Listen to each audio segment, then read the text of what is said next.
rejuvenated. So what you need to do now is, as opposed to going down diets, because I meet a lot of women over the years that have tried numerous diets and have got themselves in a little pickle, is source the right organisation and the right people talking about nutrition and giving the right ethical answers to your question. Does that make sense? Yeah? And that will shed some light onto what, on a sort of food you're eating. But if you ever get a chance, a good book to buy for you is called Biochemical Individuality by a guy called Roger Williams, written in 1957, a very unique book. It's called Biochemical Individuality by Roger Williams. Thank you very much for calling. We hope that you have been given an insight into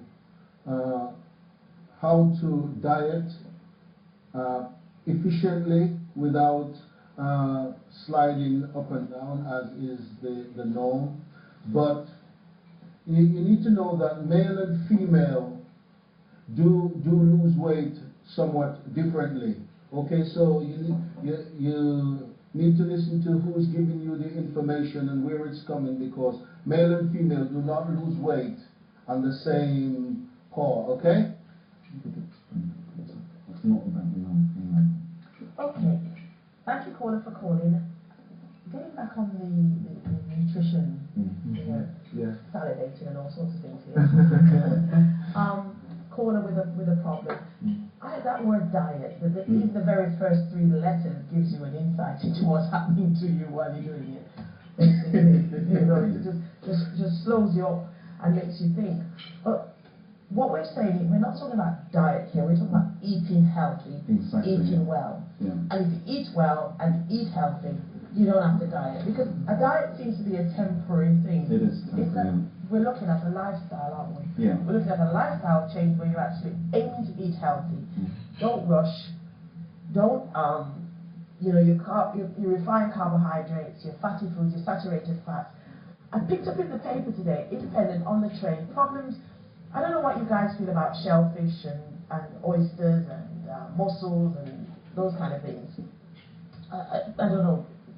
Have you got any thoughts on those things? Because the newspaper article seems to be suggesting the links to food poisonings and so on.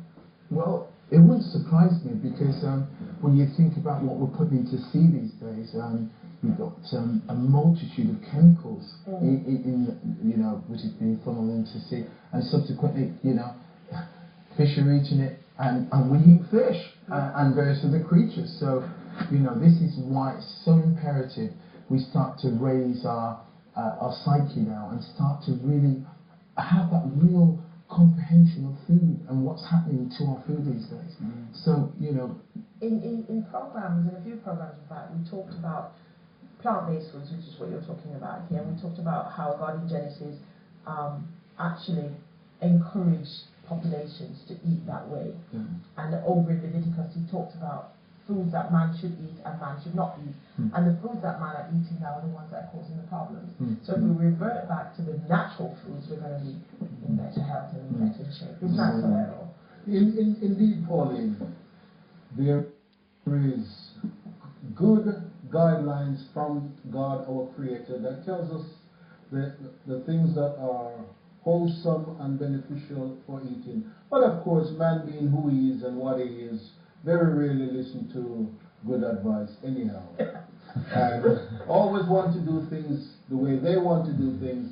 And of course, God says there's a way that seems right to you, but ultimately it will lead you into trouble. And from that point of view, people end up taking drugs. Yes. Okay, we have another caller. Good evening, caller. Hello, good evening. Hello, I want just to speak to Mr.